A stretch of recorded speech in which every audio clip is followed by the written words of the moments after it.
Welcome to another episode of the Bach Lore podcast. I am your co-host Josiah, and that is my other co-host Quinn Marsh.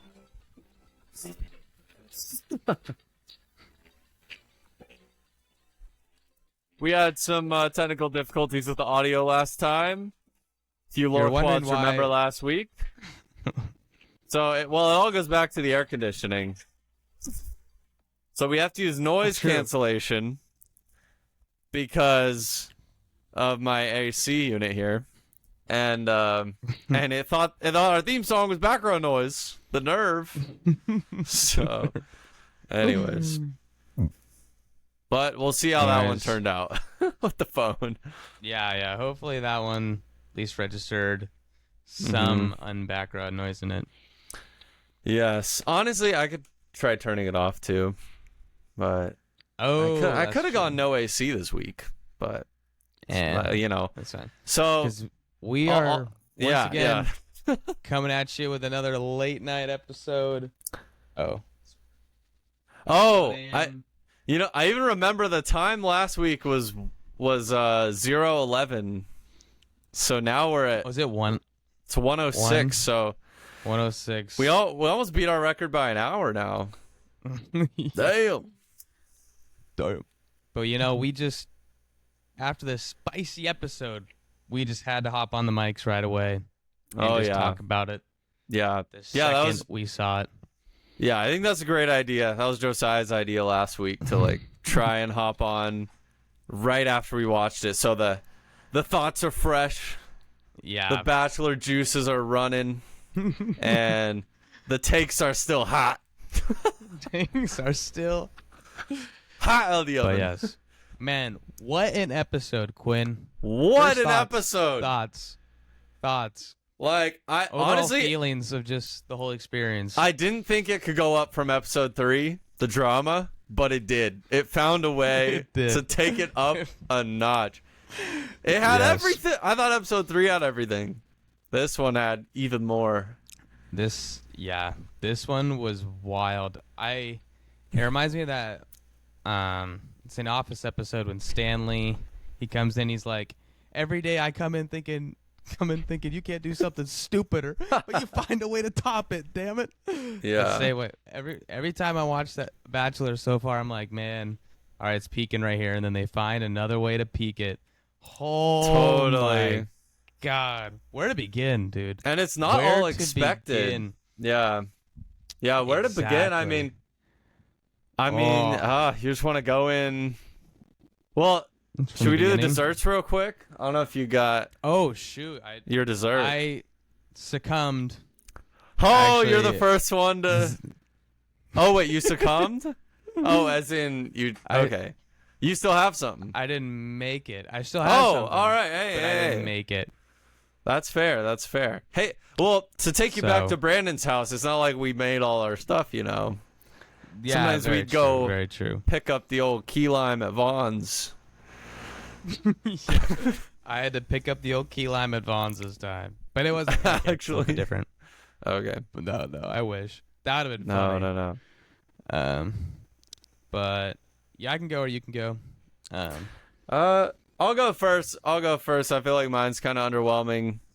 Well, okay, I should not say that. It's underwhelming because I'm not gonna eat it right now, but it's actually pretty dope. Oh, nice.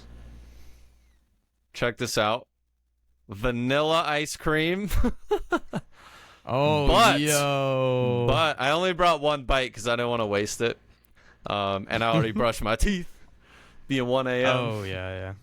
But the backstory is where this one's got it. So, first off, I made this ice cream. So that's cool. But the bigger thing is my mom's been getting really into vanilla. She buys beans from Madagascar and the Caribbean and all over the place. Wow. And so and then you soak them in alcohol. She just sticks them in bottles of booze. She has a Captain Morgan full of vanilla beans. And it turns into vanilla extract. That's how they do it, I guess. So wow. Anyways, what she did for this is she took some good tasting shots. Oh yeah. Yeah. But you took the extract?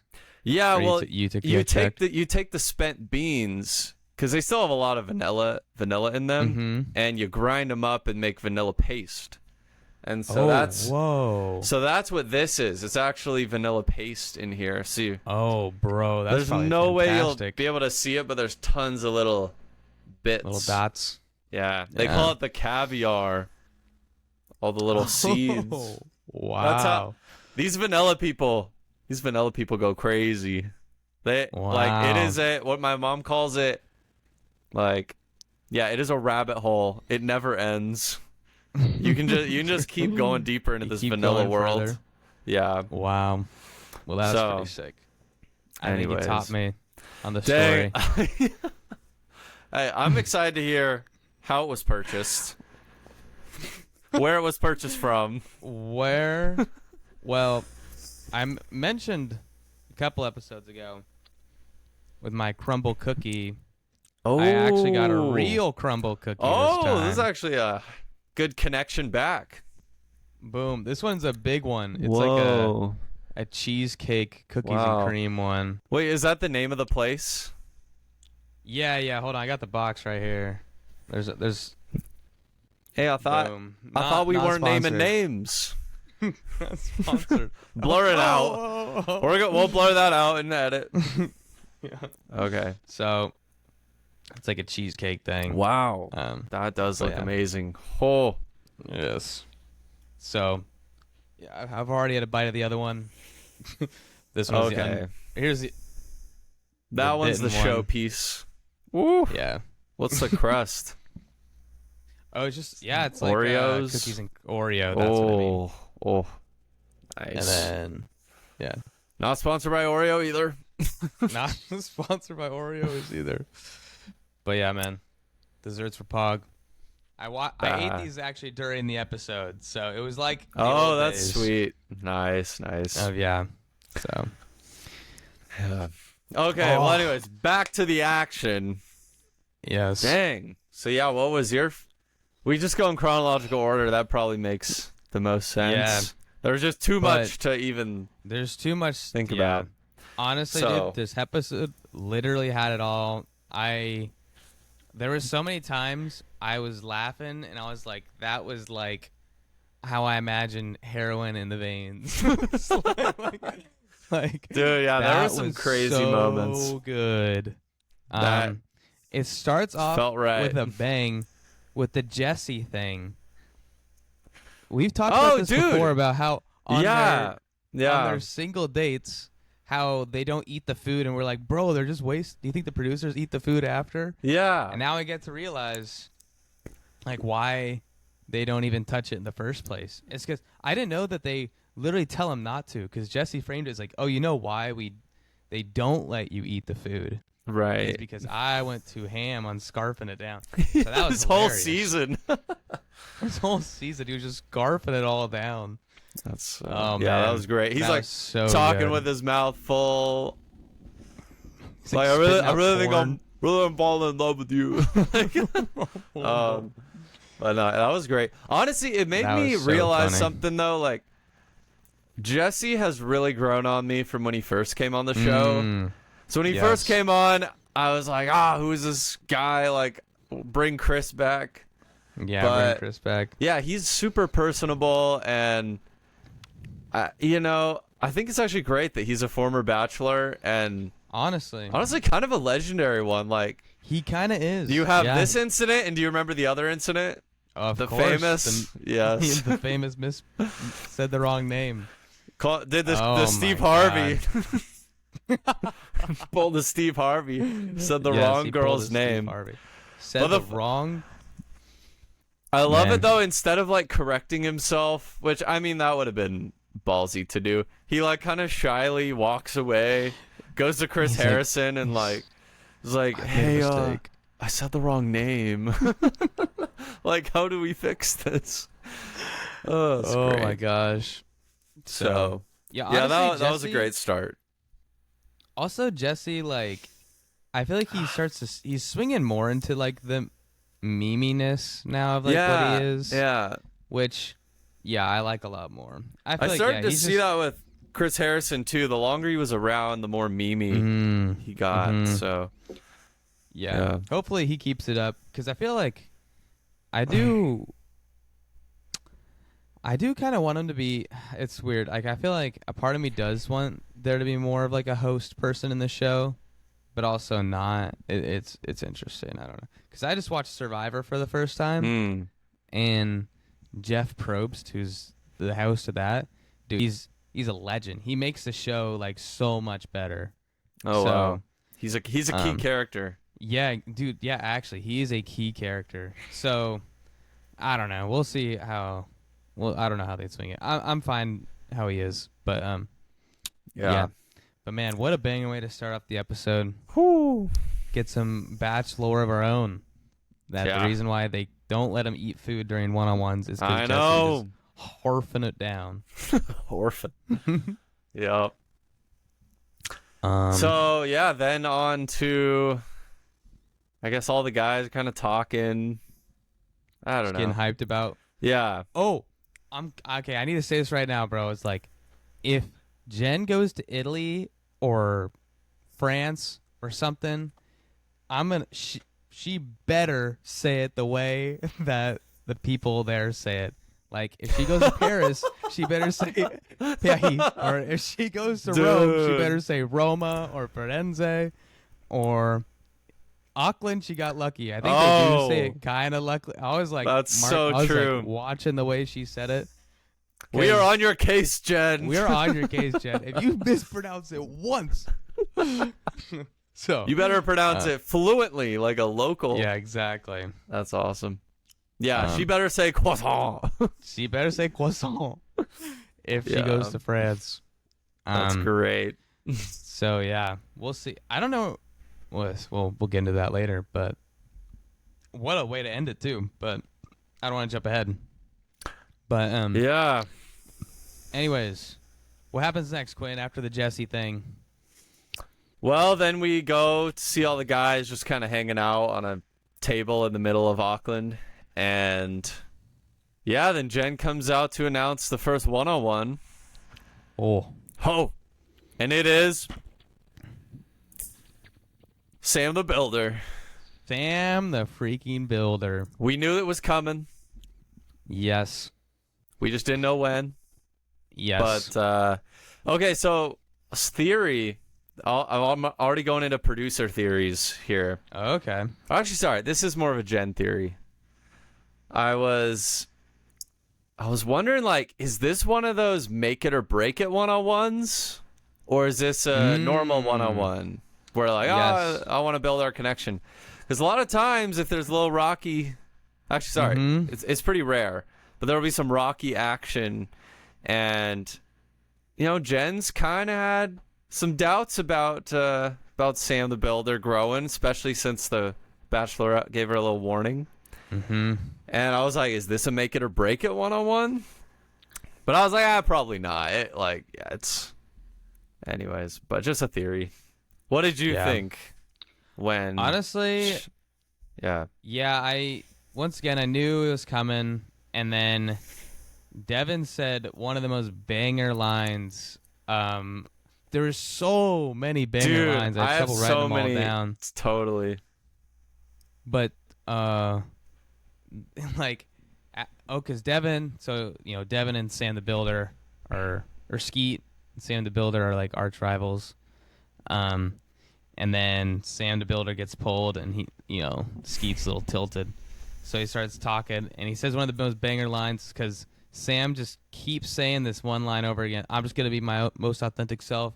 This dude has like, and so anyways, and he keeps saying, just keep the main thing, bro. Keep the main thing, the main thing. And he also says, at the end of the day, blank, blank, blank. This dude is like... He loves end of the day. True. He's like an episode of Grey's Anatomy over here. Yeah, actually, yes.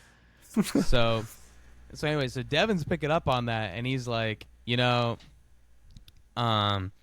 Devin's like, yeah, when he goes on this one-on-one date, he'll have to show some of his personality and not say one of his 4 lines, or whatever, or something. I forget exactly how it goes, but yeah, something like that, which is just banger. And he was joking to the other guys about that, right? Mm-hmm. Yeah. Yeah, he said one of his lines. I forget he's what it was. He's gonna have to be his most authentic self by. It was the most authentic self. Gonna be the most authentic version of myself. And he's like, he'll have to say, he's like, Devin or Sam the Builder's got like one of 4 lines besides gonna be my authentic. So we'll see how he does. Yeah. But I did think when Devin was talking, I did kind of. It was definitely I got played a little bit by the producers, but also I don't think it's exactly wrong. I think they played me kind of correctly. It's in the sense of like, like Sam and them just have like such a physical. Sam and Jen has such like a physical connection. It was like, yeah, dude, he's gonna have to show his personality. And homie, my first note right here, bro. Sam M, the Builder. First bullet point I got. Holy shit, no personality. Oh man. Yeah. I feel like he just says these lines and he just like stares blank in the face and it just like oh man, it's just like total I don't even know. Like just rewind for one banger from Sam the Builder that we already know of is I see it in the way I look at you. Yeah, exactly. Like that goes hard. That goes hard in the selfishness category. Yeah. If you're gonna be self-centered, you might as well go hard. Yeah, come with some banger lines. But dude, yeah, he unleashed so many of those this date. Like, oh man. Also, just to get into the date, like, dude, so the the opportunity to jump off this roof comes and he's like immediately like, yeah, we're both doing it. I know. Which is like, that's okay. Maybe you assume that you're on The Bachelor. Of course you're going to do it. In the beginning, that's fine. Yes, absolutely. That's fine. But Jen says, hold up, I'm a little scared. And then he does not know how to take, he doesn't know reverse. He does not know the reverse gear. And this bro's like, he digs in harder and he's like, no, you're doing it. Yeah. And then, oh, dude, it's so bad. She's like, I can make my own, you just made a decision for me. And he's like, well, yeah, I normally want to do that, but this one time, I'm going to do it. Like, super. I'm like, damn, dude, you are not knowing how to play this game right now. Yeah, he was doing so bad. Yeah, I just have right here, I got cringe. Because he was just saying like a bunch of cringe dude, stuff, it was like a lot of his one-liners and yeah, like Jen was like, oh, I don't know. I really don't want to do this. He's like, no, you're doing it. Like he just couldn't read the room. Well, I think maybe a tiny part of him could, but he doesn't know how to like admit he was wrong. He has such poor guy just can't admit he was wrong about anything, dude. Does not know reverse gear to say like, you know what, you're right. I'm sorry. You're right. Those words would never leave his mouth. Yeah. And then you could like definitely tell in her body language like she was upset that he like made this decision for her. And dude, the one thing how I was like, Jen, you got to see this right now, is this is like the same Marcus, and Marcus was put in the same situation, and he handled it like a pro. Yeah. And bro, oh my god, it was literally skydiving too. Like it was literally fear of heights. And yes, exactly. He just botched it so hard. Oh, dude, another cringe line he pulled out that's a banger for the cringe category. Yes. She's really starting to be like this. I'm so uncomfortable. And he's like, oh, don't worry. I'll give you a push. Bro, that does not. He's literally just digging his heels in. Yeah. That's wild. That's a banger line. Yeah, that's probably what I wrote. Oh, it's all right. Like, I'll give you a push. He's like, oh, then I'll just push you or whatever. And she's just like, bro, read the room. She was starting to fear for her safety, like just being in his presence. And he fumbled it so hard. And I'm watching this just being like, you lughead, bro. You lughead. All this man knows is hammer and nails. That's great. But all this man knows is hammers and nails. But anyway, so then basically they're like, all right, let's go do it. and so they get strapped on. Oh, they have the option to do like the skywalk thing or the jump thing, and they're like, I guess they'll start off with the walk thing. I guess is what they're doing. But getting ready for the jump or something. Yeah. Sam was still like, no, you're gonna jump. We're gonna do this. So and weird. Not like he wasn't doing it the comforting way like Marcus, like, everything's gonna be all right. I'll be right here. He's just like, no, you're doing it, pussy. Yeah. Basically. Yo, bunch of pussy. Throwback. But no, okay, that brings up a very interesting point I want to note about this date. So this is your classic adrenaline date. Mm-hmm. I don't know if I've ever seen, well, maybe I have, but most adrenaline dates, almost all of them, is framed as though the lead is taking the contestant on the date. So like Jen was taking Marcus skydiving. She knew what was happening, Even though we know it's production that plans the whole thing. But they frame it as though she's like the one in the know, taking him on the date. This one was weird because neither of them knew what was going on. True. Which allowed this whole thing to happen.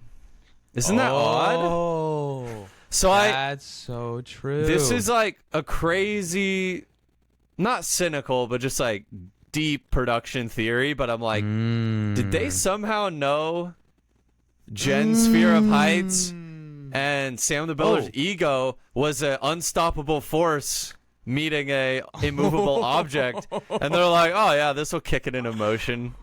Dude. Crazy theory, but it is odd that Jen didn't present it as a like, hey, I'm taking you on this date, which is what always happens.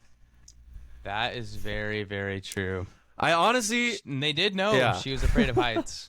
They do know. They could assume that Sam is like, I'm an adrenaline junkie. He probably said that at one point. Oh, man. It's not out of the realm of possibility, although it is still a crazy theory. But yeah, I believe it, bro. I believe it. Yeah. Anyways, gotta throw that out there. Production does have like a pretty big say on like when Jen is like, oh, I want to take like these people on dates. I think you're right. They're like, try to save him for like next episode or something. Yeah. So yeah. Yeah, you want Susie's fantasy suite to be last. And by the way, like you totally could have sex with all of them and tell them you love them. Yeah. Oh, Susie's your favorite. Yeah. Save her for last. Yeah. Save her for last. We know they finagle. I love you the most. What a wild. Oh man. But anyways, I also have another banger line in the cringe department. Oh, let's go. Like, so then they finally get strapped up. They're like on these harnesses. They're walking out on the bridge, and Jen's like starting to spiral, and Sam's just like off in his whole entire world, just like, and she like starts freaking out, and he's like off in his own world, and this bro is so like has no idea what's going on. He says something like before he's about to jump, he's like, oh. She's like struggling. I have a bad guy's like, hey, give me a kiss or something. Well, because what's happening is he's leaning. So they're on the skywalk. They haven't decided they're gonna jump yet, and he does this thing where he's like leaning out, fully trusting this rope that he's connected in on. Crazy. And Jen's like trying to stay as centered on the platform, and like as far away from any edges as possible. And he's like, come over here and give me a kiss. And she's like freaking out. And she actually said, I don't know if you heard it, but she said like, I feel so alone up here. I know. Yeah. So that was super weird. And finally, I did. It always reminds me of like hanging out with Marshall. This is like a Marshall joke. I love Marshall's like humor. But shout out Marshall. But when Sam M's just hanging there, I was like, bro, imagine the rope just cuts. It's just that would be wild. That's correct. I mean, obviously, yeah. Yeah. But anyways, finally Sam the Builder does he realizes, like, I don't know, this isn't working or something. And so he finally steps off his ledge and goes and, like, gives her a hug. She didn't give me a kiss. What's up? Yeah, exactly. That's when he realized. He's like... That's when he realized. And he's, like, laughing at the whole situation. It was weird. But, anyways. But, yeah. Then... He somehow... honestly, dude, like, in my mind, he still failed so hard, but, like... So hard. Jen is like, oh, he made up for it, and so... I mean, yeah, I feel like a lot of when you're watching the lead, you're constantly thinking, is what she's doing gonna be able to take her to the end? Like, your confidence, you know, with every episode, with everything goes up and down. Like, how wise are the decisions? Yeah. That, just this whole thing and her being like, he did come to my rescue. Was like, bro, it took homie forever. And he made her feel so uncomfortable. Like, he was not there for her. He did not protect her. He says these weird... So I have another couple banger lines here, too. Oh, let's go. In addition to yours. But yeah, very, like, self-centered is, like, the theme of a lot of these lines. Mm-hmm. So, you know the classic. I see it in the way I look at you. Yep. So then they jump, and, you know, the adrenaline's doing its thing. They got the hormones running. And they're, like, hugging, and he says, nothing you could do would push me away. Like, what? That's the complete opposite of what's going on here, dude. Like... Wow, I missed that. What? But yeah, literally, it's the like, complete dude, opposite. She's the one that needs comforting right now. Like, you're the one that's pushing her away, if anything. Oh, was so weird. Dude. He's like, nothing you could do would push me away. Like, as if she's apologizing or something. It was so weird. And then that's crazy, actually. And then also notice when Jen was jumping off, she was like, I got to do this for me. I got to do this for me. So... It wasn't even about him. Like, she jumped off for her. Yeah. But, yeah. Jen. I hope. You know, a great man once said, the mind sees what it wants. And I think that was the moral of this date. Because red flag. And just Jen didn't want to see him. So they weren't there. Yeah, but I don't know when they did that interview of her because she was kind of going in on him for a moment, and it clicked with me. I was like, wait, this was recorded after the fact. This recorded after the fact. This does not continue to go well. And I'm like, oh my gosh. And then he just says like, don't jump. I'm serious, don't jump. Don't jump. Like, oh my god, dude, this trying to be sexy while he's saying it. Yeah. Yeah. Oh my gosh. So he definitely like just bothers me the most every time he's on screen.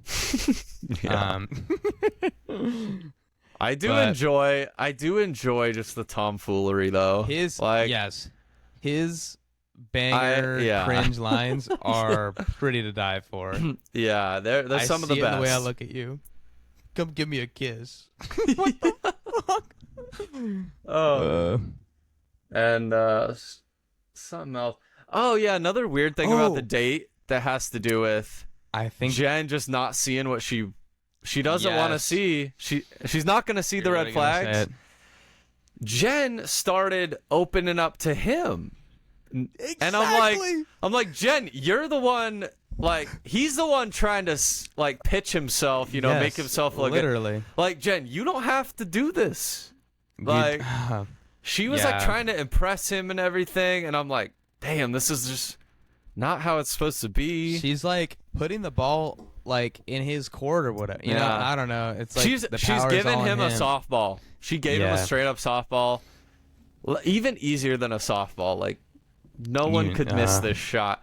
She basically, you bond when you like open up and get vulnerable, and I feel like always the contestant goes first, and it kind of see like, hey, you know, let's see your vulnerable story and let's bond over that. But Jen's like, I'ma just open up and be vulnerable myself, get the ball rolling, and basically have a guaranteed bond with the guy. Whereas like if she'd let him go first, he probably would have fumbled that thing so hard. But she basically just like gave him the ball and open line to the end zone, just like, there you go, man. So yeah, that was nuts, dude. I was like, Jen, at least let him go first, I know. Yeah, I had the same. I wrote the same thing here. Okay. Wow. Yeah. Great minds think alike. Great minds think alike. I was just like, what? I was like, what is happening here? Yeah, like, right? Because also, it's supposed to be like, especially with Jen, where they recorded it, like, definitely after the fact, is like, it's supposed to assume that, like, Sam watched her season and, like, came on the show because he liked her story and stuff. Yeah. Right? So she don't need to, like, you're right. open up. That's the whole, in my opinion, that's the reason why the other people open up, is because they're supposed to already kind of know. Yeah. And then she opens up after or something, if it relates or something. Yeah. And a lot of times they probably don't show her opening up, but that's true. But you're so right. It's like the opening up is always cited towards the contestant because in theory you already know her a little bit from the show. I already know her. Wow. Yeah, so true. I was like, the roles are reversed. This is just so odd. Yeah. So damn. Yeah, that was anyways, a bit strange. That concludes that date. He gets the rose. They kiss overlooking the skyline. And Jen says, well, I'm glad my fears were not true. And I'm like, oh, all right, for now. Also, I don't know if you caught it. She did the mind sees what it wants. She did say one line that shocked me to my core. Well, not really, because of what was happening. But she said, like, yeah, I think I can fall in love with Sam. Or I think I am kind of falling in love with Sam. Yeah, That was the first time she said it. Yeah. And, damn. So. I still have faith, though. See. She's still just in kind of the horny deniability instead of plausible deniability. Horny deniability, I like it. She's still in the horny deniability, but I think she'll come out of it. That little voice of that former bachelorette is still there, gnawing away. Yeah.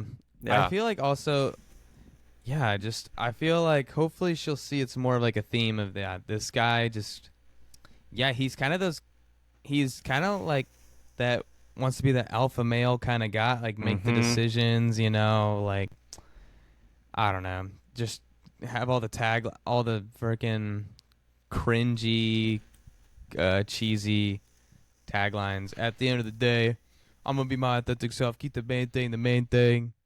I see it in the way I look at you. Yeah. But anyways, wow, we went on to a tangent. We need to skip on to my personal favorite part of the episode. Act 2. The group date. Oh my gosh. That was the drama. Tale of two Sams. Yeah.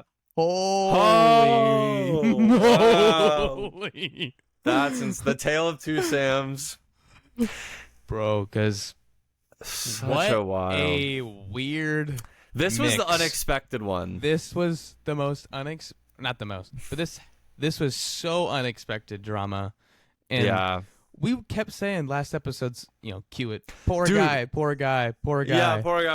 And the producer's probably watching this date go down and they're like, oh baby. Anyways, all right, I'll ask you this because I have it too. So 2 words to describe this date. Oh man. Or at least your thoughts on it or whatever. Yeah, but 2 words to start. Oh, dude, I don't know. Just best ever, bro. I don't know. It was so ever. It had it all. It had it all. It had honestly. Oh, dude, especially the night portion. Oh my Lord. That was the heroin in the veins. Absolutely. That was the most heroin in the veins. Oh, I've had enough. That was like, my God, this is why I love this freaking show. So anyways, for Dayway out there who doesn't watch the show and just watches our podcast giving them recaps, they get a group date. On that group date card, it's everyone but Devin. So Devin gets everyone but Devin and Sam the Builder. Yes. So Sorry, yes. I actually want to say one thing first. My first thought was, I was like, damn, the two main drama causers aren't here. You know? Yeah. This is going to be maybe a pretty tame date. Alas.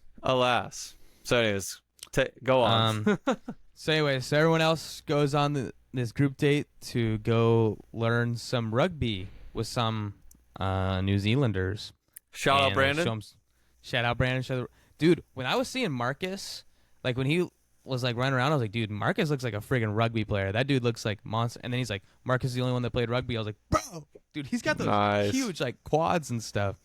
Yeah. But anyways, so Marcus, and then they all play a rugby match, which I think is my first time seeing a bachelor rugby game happen. You know, they'll do like the football or the tennis for Joey. This is the first time I've seen rugby, and it was, man, there was one MVP Quinn. There was one MVP. Yes. There's one MVP in particular. So, yeah, you want me to take it away? Yeah, take it away. Okay, so our boy Sam, the love virgin, and he, you know, and we've been like saying, poor guy, like just feeling bad for him because his confidence has just been getting blown, especially on that strip date. Mm-hmm. But you know what? He said, "New day, new me." He actually said, "New day, new me." And so he just is like, today's all about Jen. And he just like takes that confidence and cranks it maybe higher than I've ever seen ever. Oh my gosh. And he's like, I'll say my 2 words for the date. He's cranks it to baby rattlesnake level. You know, like it's just, they say baby rattlesnake doesn't know how to control its venom. And so they'll like sting you worse because even though they're smaller. Even though I actually heard that's not true, but whatever. It's a great analogy. It is a great analogy. So, dude, he comes out just like, and I hate to say it, it's the same love virgin vibe that like he just doesn't have that experience of love, and so he just comes out like, seriously, guns blazing, like. So he writes. I mean, do we just gotta list off some of the things he does during the game? Or during practice. First thing is practice. He goes over and he's like playing with Jen on the side, which isn't too bad. Like that's not terrible. I think that's kind of fun. Yeah. But he's like doing it a lot. He's like, you know, picking her up. Yeah. Having fun. And then what else? He says one of the most banger lines. Dude, this episode just had line on line on line. Oh my gosh, yeah. He was like, he said, I haven't screw written the down. group. I am my own group or something. Oh, I didn't hear that. Oh, dude, it was so fun. There's so many lines he said this day. Yeah. Hopefully you wrote down some too. There was another one. He's like, they're all practicing, and you actually couldn't see his face, but like he definitely said it though. He's like running away from the. It's like we always joke that sometimes contestants like they take some crack before doing these scenes. Like, he's got that crack energy. He's got crack energy. He's like running around the field, and he's like, I got that boss bitch energy, baby. Yes. And then he actually repeats that line later. Oh, he does say, I got that boss bitch energy. He says it later more calmly, and I'm like, damn, he really is serious about that boss bitch energy. And then he also said, yeah. He said, my inner dog is coming out. Yeah, true.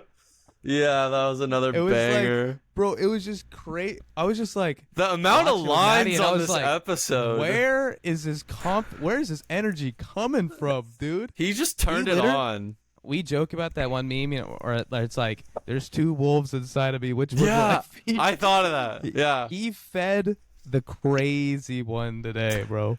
He's like, that dog's coming out. I got that dog in me. I got that dog. But yeah, he was like saying, like, within one episode, within half a day, he was like going from the guy, like saying, hey, apologizing to people, like I was saying I was in love with Jen, Wow, sorry, yeah. out of place, to being like, screw the group, I'm my own group. And he even uttered That the was a new lines one. like, "I'm not here to make friends." Eventually, Yes, Actually, he literally said, I shouldn't skip ahead though, because that's like as the night evolves. yeah, But he went from a guy yeah. apologizing to a group to a guy saying, I'm not here to make friends. It was Yeah. crazy. I love that. I didn't think about that moment yet though. Yeah, he went from apologizing to the group to saying, "What'd he say? Screw the group. I'm my own group." Yeah, I just thought that was so funny. Screw the I'm group. my I'm own my group. own group. Yeah, that's amazing. Anyway, so then they played Oh, the and- rugby. I actually wrote this though while they're playing the rugby, and he's just going yes. crazy. Uh-huh. Oh, and his team ends up winning, so that only fuels his hype. Up until that point, I actually wrote this note. I said, "I'm happy for Sam." Because I was like, dude, hell yeah, he's getting his confidence on. Yes. And it was hilarious to watch. it was too, hilarious, for one. dude. And honestly, like a lot of times the confidence rubs you the wrong way. And like so on majority of the time, you're like, damn, what a douchebag. But this time, Yeah. I don't know if it's because I knew of his former like, kind of inconfidence. Yeah. But I was like, dude, I kind of like this. At least he's being happy today. Yeah, And exactly. he kept saying that. He's like, I'm so happy I today. love today. Today's the best. I love yeah, today. I love today. I love today. Today's the best. I love today. Yeah. But then Yeah. I don't know if you had anything else to say about the rugby date. Yeah, not really. But then except just noted for Yeah. future. And Marcus gets hurt. Falls on his shoulder, gets hurt. Marcus So. gets hurt. I guess we'll get into that later. And I did have And one then- other actually, joke. There is one more thing is that One of them are- on Sam's team, like Sam didn't score a point. Like John scored both their tries. Right? Yeah. Is that what they call them? Yeah, Okay. tries. You got it. Thought Brandon was gonna You're off the. get mad at me. Okay. You're safe from the wrath of Brandon. Yeah, nice. So yeah, John gets both the tries. So anyways, that comes into play later. Anyways, moving into the night portion. Oh wait, I do want to say I had one more Marshall joke from the date. Oh. Like they were all like lining up, and somehow they were talking about like what they need to do to win. Okay. And someone that was on the opposite team from Market. Which team was Marcus on? Was he was on the against team that Sam won. M? Okay, he was on the team that won. Well, anyways, like someone from the other team was like talking about what they have to do to win, and I was like, just shout grenade. No. No. Oh no. Oh, that's terrible. That's Oh, terrible. That's That's terrible. But I had to that's say so it. good though. Oh, that's so good. I was like, if we were at Brandon's house, that would be. that joke That's what we'd be popped saying. off. That is what we'd be Yeah. saying. Oh man, that's a good one. To the night that's portion. what you would have to say. Yep. Grenade. Grenade. Oh damn. So bad. Okay. Anyways. And then, man, we haven't, if you're wondering what, you're like, man, Josiah, it don't take much to have that heroin in the veins, or I've had harder heroin than you, man. Just stay tuned to see what happens next. Stay tuned. And this 'Cause then- part is where heroin was just flowing. Probably, this might be a grand statement, could be my single most favorite group date night portion ever. Whoa. Which That's high praise. is kind of specific, high praise. It was But really this good. was so good. And maybe it's because we've been in a drought for so long. I don't care. I'm saying it right here, right now. So Sam comes walking in. Mind you, hadn't scored a single goal or a single try. Trophy in hand. He's got this jersey. Oh, he also had his jersey. Everyone puts names on the back. He put Jen's husband. And he's all like, during the whole game, he's like, "You all about manifestation. Jen's all about you." And he was All going about so ham. manifestation. And it was like, man, this guy's got all this confidence now. Let's go. And yeah, I was happy for him. I was like, better to see him doing this than be like some sad sap. Oh yeah, totally. So anyways, yeah. So he comes rolling in, trophy in hand, and he's like strutting way ahead of everybody. Yeah. And he's just kind of slowly but surely just starting to rub everyone the wrong way. He's just pushing it a little too far.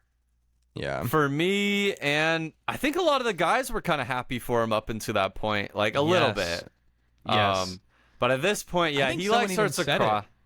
Yeah. I think someone even said it too. Like they did. They're like, "Hey, my boy," or like, yeah, I don't know. But anyways, yeah, walks in trophy in hand, and anyways, yeah, keep going. So then this was a little subtle part, but I thought it was like so freaking funny. So they like walk into this house, and Sam's, he's in head, so he like opens up the door, and he like starts walking just straight. And then Marcus like starts going inside. He's like, "Sam, we're going this way, Sam." He's like, "Oh, okay." Like, dude, it's so funny because he like tries to be this guy with all this confidence, but he doesn't know what's going on. Like, yeah, he that just doesn't. Dude, you just nailed it. That is the entire episode. That's why it's so great. That's why it's so great. Because most guys that are overconfident know what's going on. And that's what makes him a douchebag. This guy is so confident, and he has no clue what's going on. Oh, it's funny. And yeah. So anyways, so then Marcus, remember, told him to come this way. Basically they come and sit. I did not connect that dot. Oh, dude, my gosh! Marcus was already being a homie with him, and so I'd be like, "Hey, bro, don't this one spot. Don't look more like a fool and go in the other room." Yeah, exactly. Yeah. And so, but Sam like nudges in and puts like a trophy where Marcus is sitting, and he's like, "Bro, I'm not moving. I'm standing here. I'm standing here." And Marcus is like, basically they're butting heads, and then Marcus eventually let up. And I think Marcus, that's when he said, like, "Sam, bro, hey." Like, this Marcus has had enough. He's like, "Hey, check yourself, bro. Like, check yourself." And everyone, honestly, after that, then Jen comes in, and then they do a quick cheers, and he pulls her instantly. And he said some funny line. This is what it was. He said, I didn't write it down, but I remember it. He's like, "So I'm going to go in there. I'm going to pull Jen first. I'm going to tell her my truth, and I'm going to get that kiss." And I'll be honest, for anybody else, anyone else, I would think that's like really, really creepy. But for him, I'm just like, dang, bro, he does not know what's going on. He doesn't know what's going on. He's like, man. He's like a little kid, baby rattlesnake. Yeah, I still feel bad for him, even in like this arrogant state. I'm like, dude. Yeah. Yes. So, anyways, what else happens?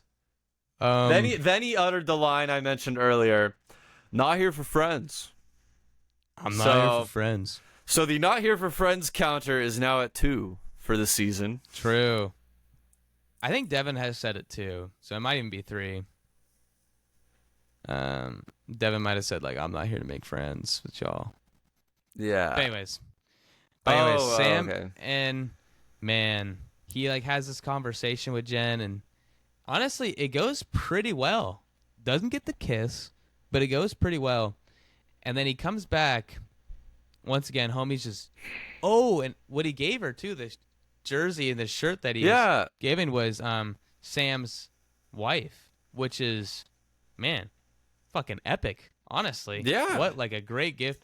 And I don't know if producers, I would maybe think producers gave, but I would honestly maybe argue that it might have been his idea to do that. Because he like brought it with him or something. I don't know.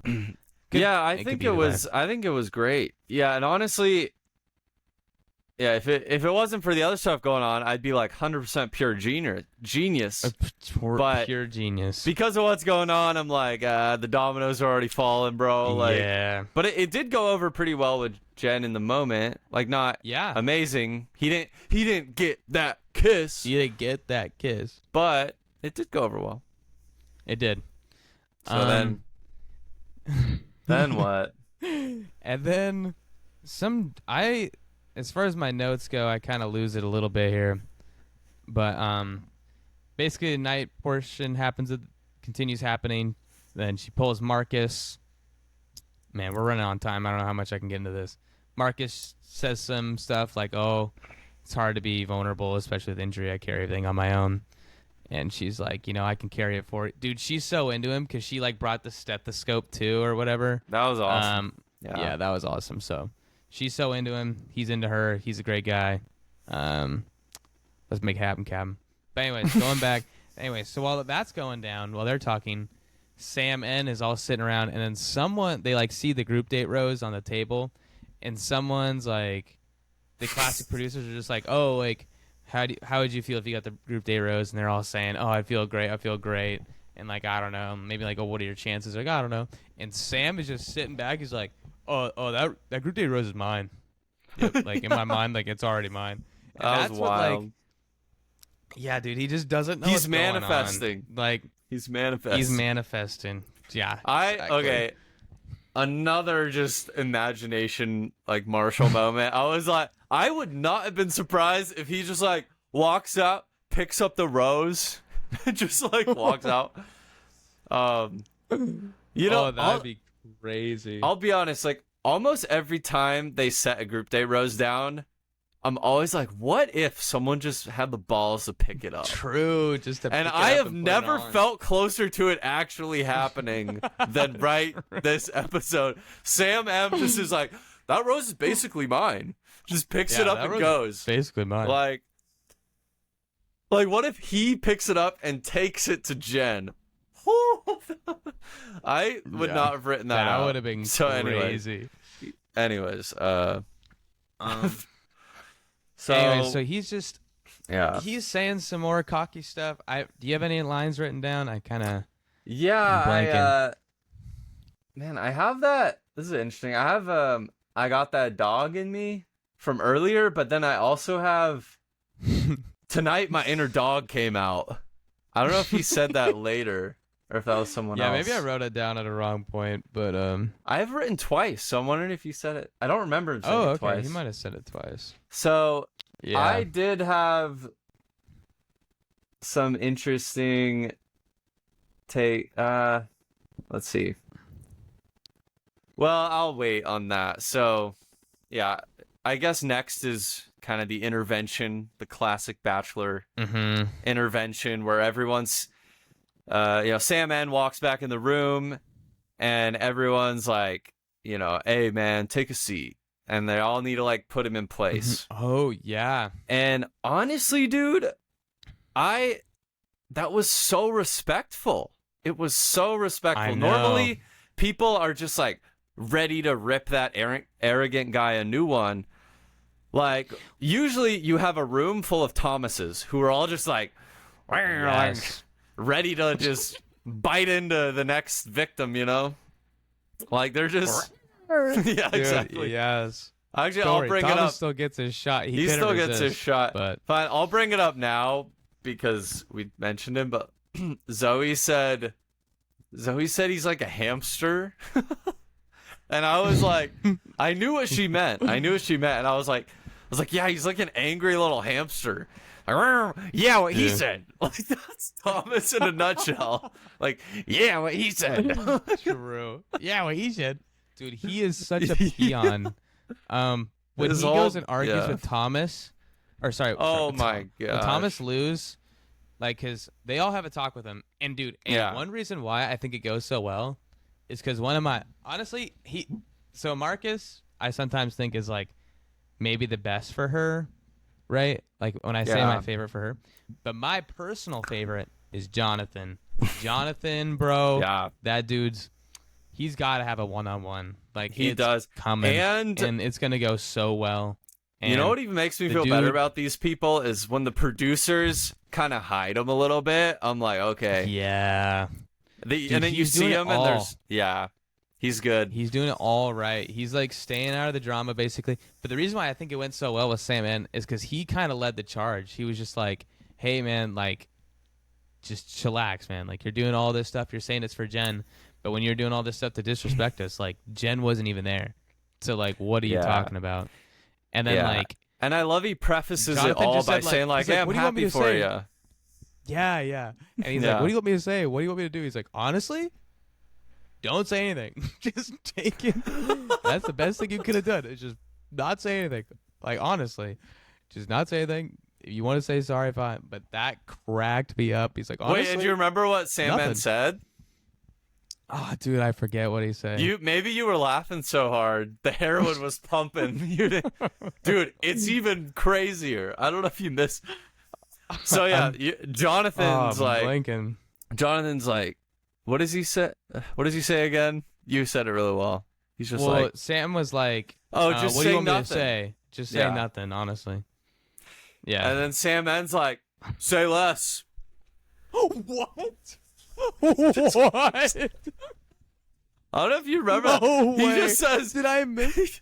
Dude, no he says, way. say less and walks out of the room. That's how it ends. I think I was just dying too much about, like, honestly, just don't say anything. Oh my God. Say less. Dead. He's dead serious. Oh, say less. Walks out. Heroin in the veins, man. Oh my gosh. Honestly, I might have heard it, but I just blacked out. Yeah. So much. So anyway, so then he leaves, and then, man, dude, Thomas said, yeah, wait, he said, just has to go up. And yeah, he says, hey, Sam, can I talk to you? Pulls him, and just the classic thing, just disrespect us, and like, he's like, well, I'm not here to make friends or something. And then Thomas like, then get the fuck out of here. Literally says the same. That's his line. That's his line. Yeah. Then get out of here, man. Surprised he didn't go, I like it out here. The weather's nice. But real quick, I want to mention the two specific things that Thomas said were like pure regurgitation from before. Oh, dude. Like one, he said, it's a, hold up. He's like, you're a kid, man. And that's what Spencer just said. Oh my gosh. And then he also said, bro, you're on this roller coaster. And that's what, I think Jonathan said that. But Jonathan said it in a very respectful way. Because let's be real, this bro is on Sam is on a roller coaster. On a roller coaster, yeah. But of course, Thomas was just like, you're on a roller coaster.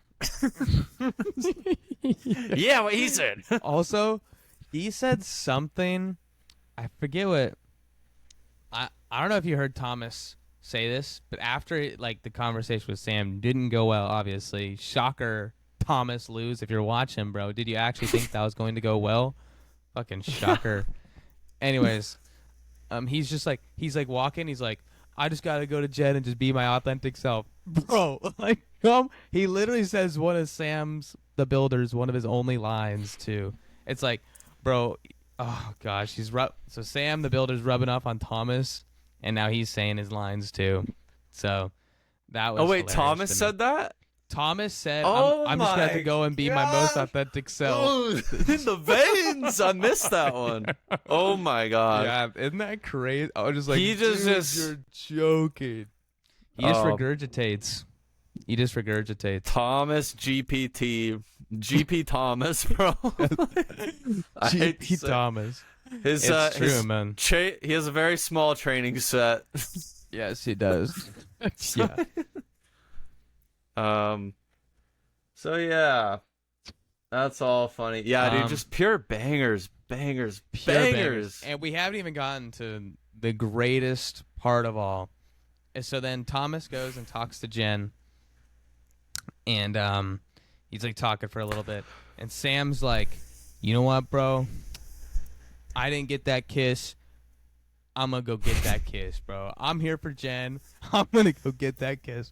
So then he walks up, interrupts Thomas, loses time, which was like only like a couple minutes, and which like isn't never a good look, especially when you went first and like interrupting someone for more time for God. Anyways, especially when the group already is mad. Oh God. Anyways, such a bad decision.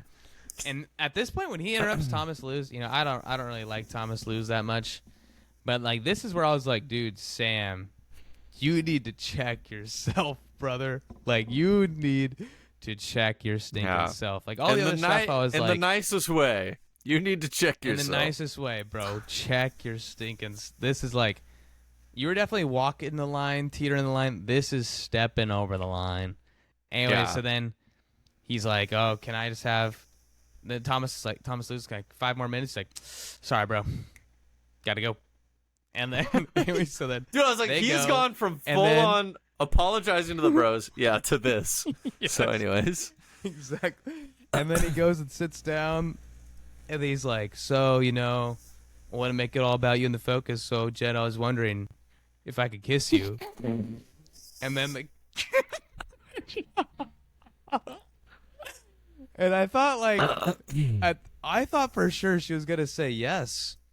For some reason, I was like, he convinced me, dude. He convinced me. And he manifested it so hard. He manifested so hard. I thought like she was actually maybe gonna give it to him. For one, asking for a kiss, especially that later on, is like, especially on you this gotta show. just go with the flow. On the show, you really just gotta, the vibes are there and the moments there, you just gotta go for it.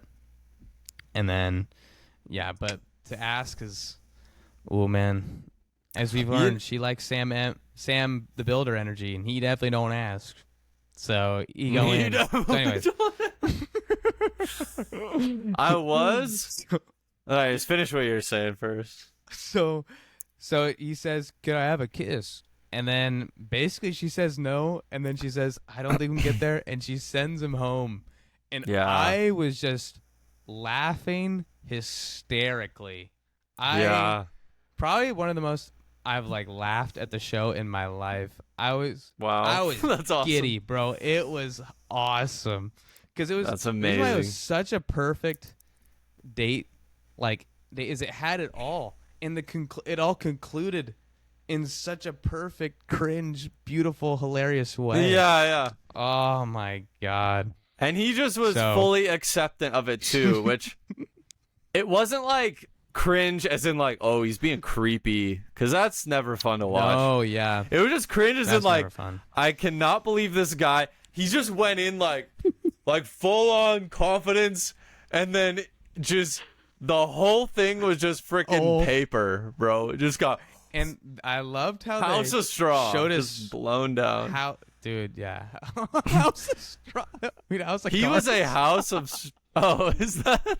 Well, like the big bad wolf. Oh no, it's totally. But yeah, exactly. House of Cards is, I guess, also. That's funny. He was a House of Cards, bro, all the way. Yeah. He was the biggest House of Cards I've ever seen. I think, dude. I mean, talk about a bigger rise and fall in a short time span. Oh my God. You know what I called it? I called it a speed run. That was an absolute speed run.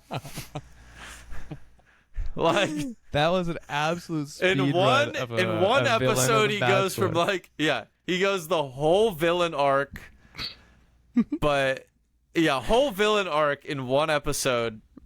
But the best part was you never were mad. I was never mad at him. You were never mad at him. He just didn't know what was going on. He just didn't know what was going on. So that was speedrun the villain. Freaking tastic. Yeah, most people who have done the villain arc takes them at least 3 episodes. Yeah. Yeah. Dude, and like his face, he was like, "If I can kiss you," and he was like so confident, and then he just like, you slays you like. Oh. It was just like, it was over in seconds. One day we'll get better at editing this. Show his face. But yeah, that'd be great. That was also I don't think the fall has ever come so quickly. It's literally seconds, bro. Seconds. It was literally like from like I'm getting that kiss to dude. It was Like, it was honestly only like he's in the car. a minute or two from him sitting on the couch being like, that group date's mine, to being in the car. Oh, man. It was... That's one of those, like, he's probably in the car just like, what just happened? Dude, actually, he's like, what just happened? What just happened? That was crazy. Yeah. That but was I up. gotta shout out to him though. The thing that allowed it to be pure heroin, because most times when you get that bachelor heroin, it's laced with some nasty shit. It's laced with like some and that come down. Yeah, like it's laced with some denial. It's laced with some like creepiness, But this one, he just was like, he's like, all right, damn. And she was explaining like, you don't have to explain. You don't have to explain. Like it was just it was so perfect. There was nothing to feel bad about. Yeah, nothing. Hey, nothing Sam, to be angry about. Sam, man, if you're watching, brother, we love you, brother. You gave me one of the greatest bachelor moments I'd ever seen. Yeah. Dude, he was just feeling himself. There's no other better way to explain. Homie's just know. Getting. See, when you play video games, there's this thing called getting hyphy. It's when you get too hype and you just like do something stupid. Homie, you just got way too hyphy, bro. Yeah. Way too. Oh man. Because I think crazy. he would have. I don't think he would have made it to the. I don't think he would have gotten an extra rose, but maybe, I don't know, if he didn't go so crazy and he had a really good cocktail party, maybe you could maybe get another rose. But our producers would have gave him a rose. Yeah. But man, he just went in, and I'm gonna get that kiss, and yeah, asking for the kiss, and just man, just didn't go bro's way that day. It's like, but the confidence. Yeah. Oh man, it's like a perfect movie. When you see that perfect. I don't know, man. It's just one of those movies that just has no down. There's no. It's just pure joy the whole way through. Perfect date. Yep. It's like the Mr. Bean, like Mr. Bean's holiday, dude. It's just a great time all the way through. You're never time. You're never that on the edge of your seat, but it's just amazing. You can't look away. And, you can't look away. It's like lines. Yeah. Never has an episode have more quotable lines. It's exactly. Insane. Yeah. Whew. Yeah, dude. I don't know if you want to. We're already at an hour 07. Dude, we are. I don't know if you just want to just Devin's date. We could just summarize his date in like a couple sentences. I don't know if you're down for that. Because honestly, they just had a really good connection. They both bonded over kind of not having their fathers involved. And as we know, Devin's like a really solid dude. He ruffles feathers. He says what he means, he just says it. But anyways, I thought it was a good date overall. Oh, there was one funny quote though. This had me cracking up. And of all the lines in the episode, I wouldn't have called this the winner, but for some reason it just got to me. So the date was all about your culture, your background, which is honestly kind of a sick date. Like I like that, more focusing on who you are. But they do it by like the setting is they go and see the culture of these like kind of Polynesians or something, because they talk about like sailing, between the islands. So they come in and they're doing the chants, and I actually have two funny quotes. But the first chant these people are doing is like really aggressive, and Devin and Jen just have this look on their face like they're really like sad or something. They're just like, oh, and I was like, damn, are you guys like? It was just a weird, funny, and the chant was really intimidating. So I think they were just trying to like be chill, and it came across as just like no emotion. And then at the end of the date, the people are doing this like really happy dance, happy song, and I was like, I think they got the hello and goodbye mixed up. Oh, But interesting. that was funny side. But anyways, the line that just had me dying, and it had no right to.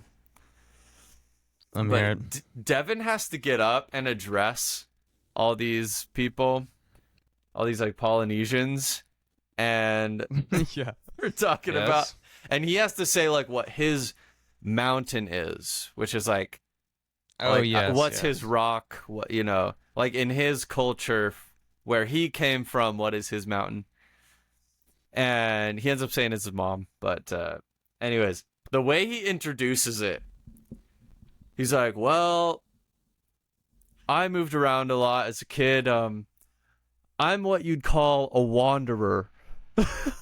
As if he's like talking to these like primitives.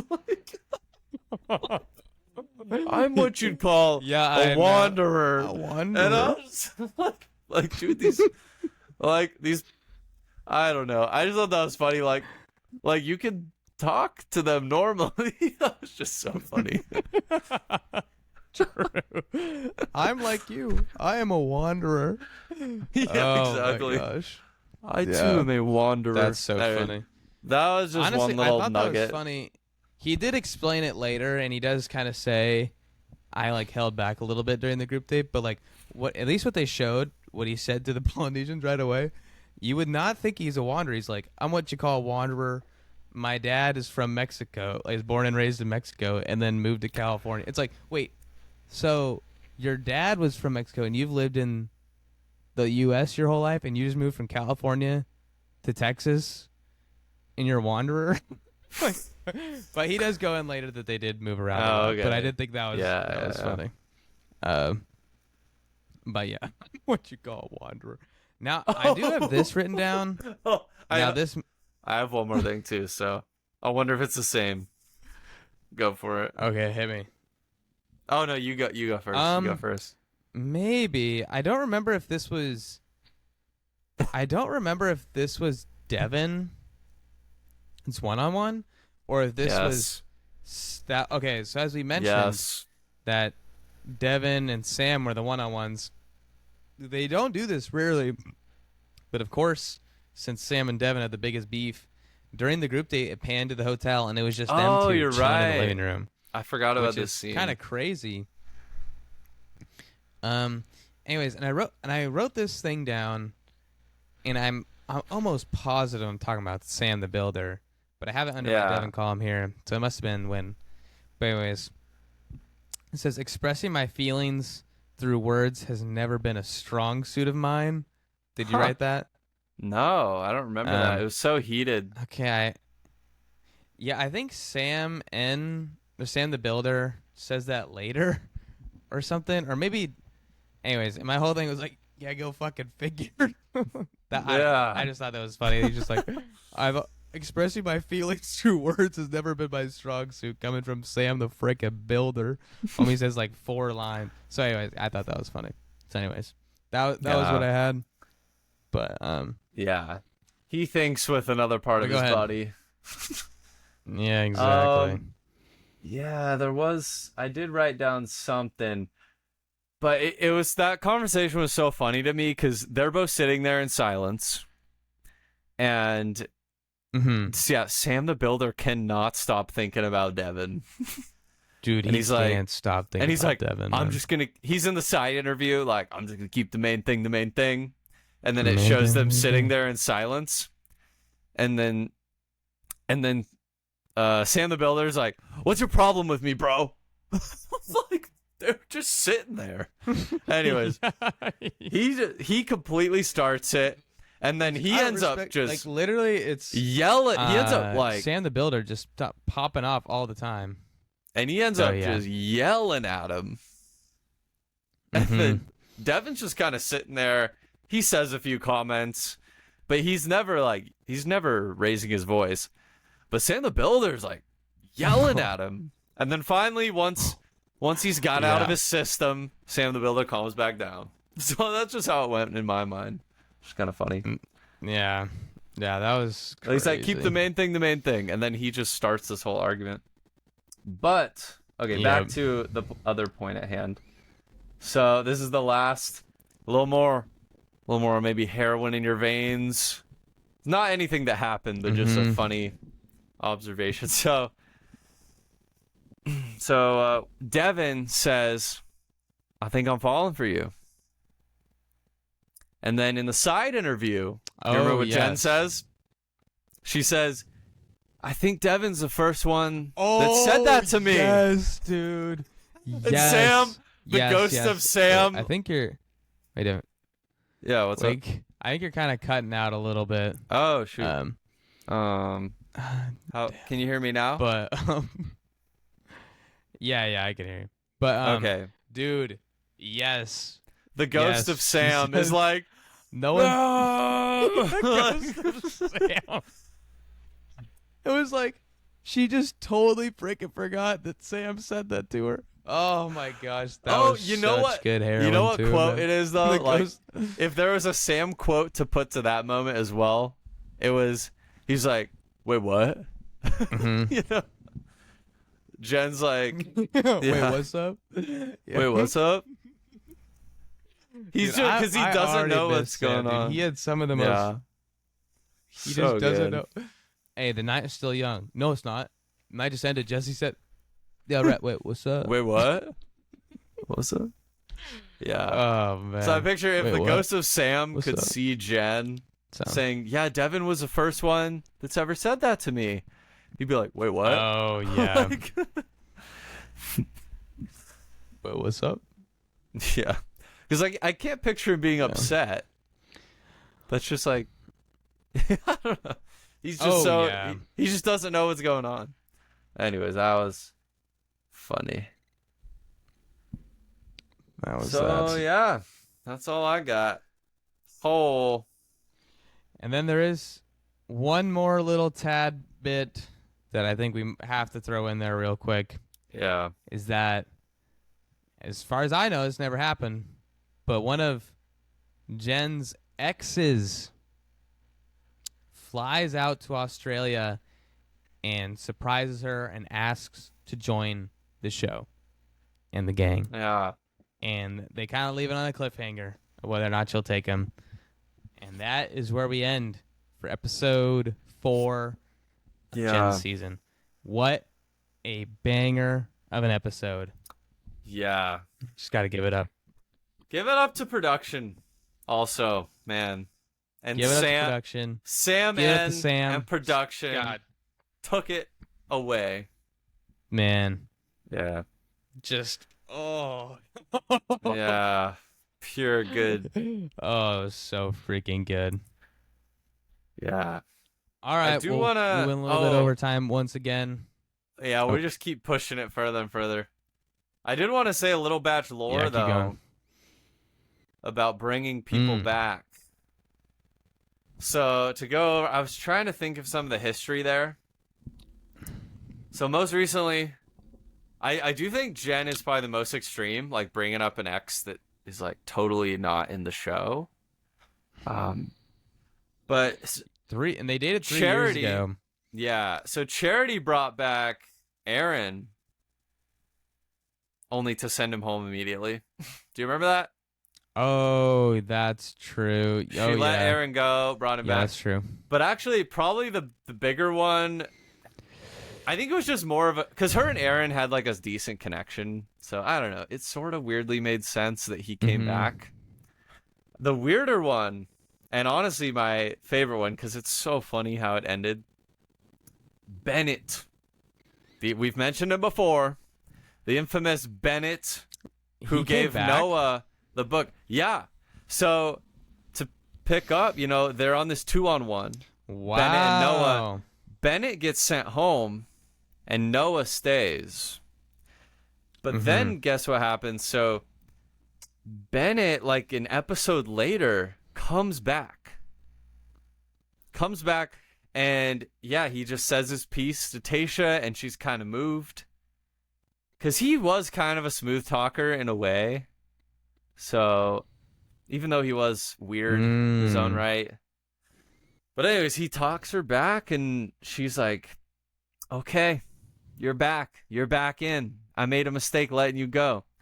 And it was like, what the heck? because we obviously letting him go is the right move. But and then so the rose ceremony's coming up, and she literally had just let him back in, and we're kind of wishing like, damn, dude, like I don't want Bennett back. But I'm like, damn, he's gonna get a rose. He's gonna get a rose because what else is the point of letting him back in? I was like, I don't feel like there's ever been a guaranteed rose, but why else should we let him back in?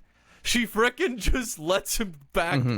She lets him go again. Just a catch and release. I was like, that's classic Tayshia. I remember seeing that. That's so good. Because I say that is the only slip up in Tayshia's season. The only Tayshia's slip up. Remember, she got an A from Batch Fan Take.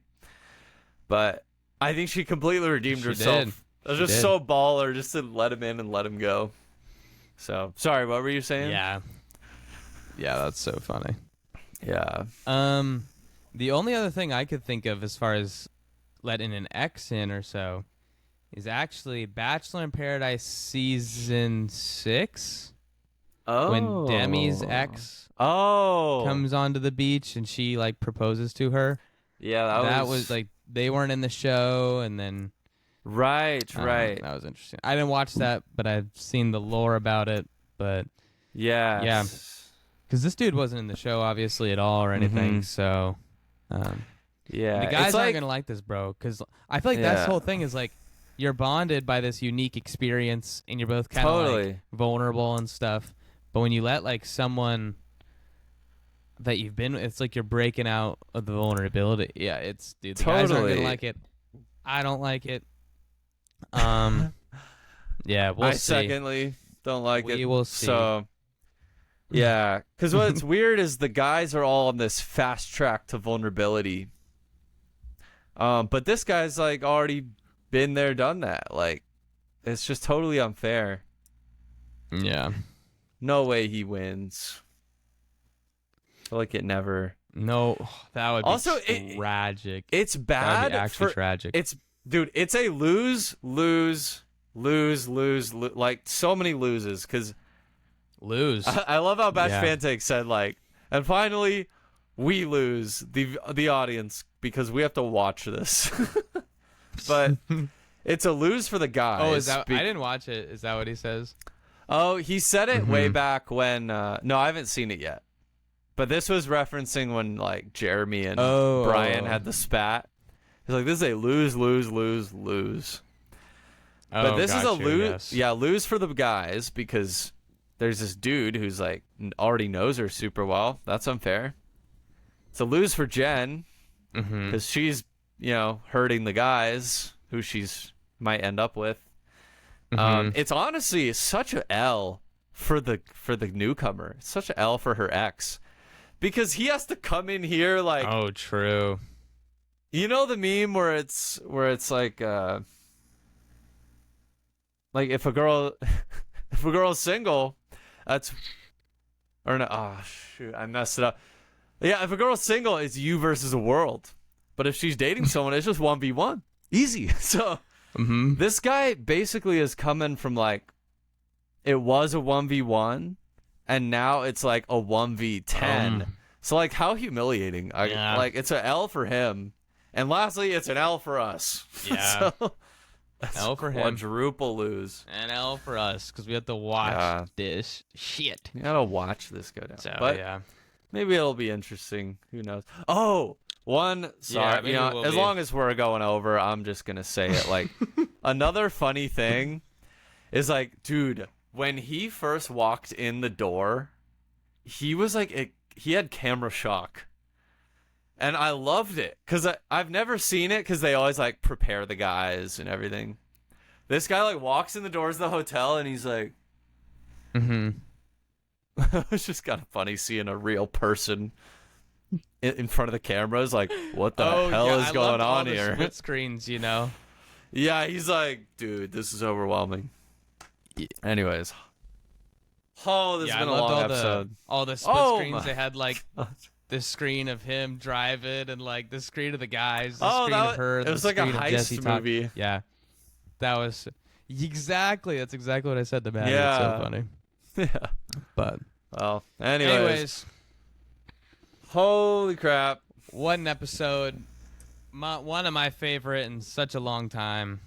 Damn, I missed this show. Yeah, and I cannot wait to watch the Batch fan take. Damn. So. And I cannot wait to watch the Hey, Batch you were fan quoting take. Hakeem. So, did you get that? wait, how? You were quoting Hakeem. Damn. Did he say? Yeah. No, so when Jonathan unwraps his face and Hakeem is like hyped about Jonathan. He's like, dude, he looks so good. Damn. Oh. Yeah. Damn. Oh, that's funny. So, all right. Well, That's before we hilarious. hit that 90-minute mark, it's been a real one, Lore Quads. Oh. For any of you still here, Been a real one. it's been a real one. Thanks for sticking around, Dayway. But anyways, yeah. Adios. Catch you next time. Adios, Lore Quads.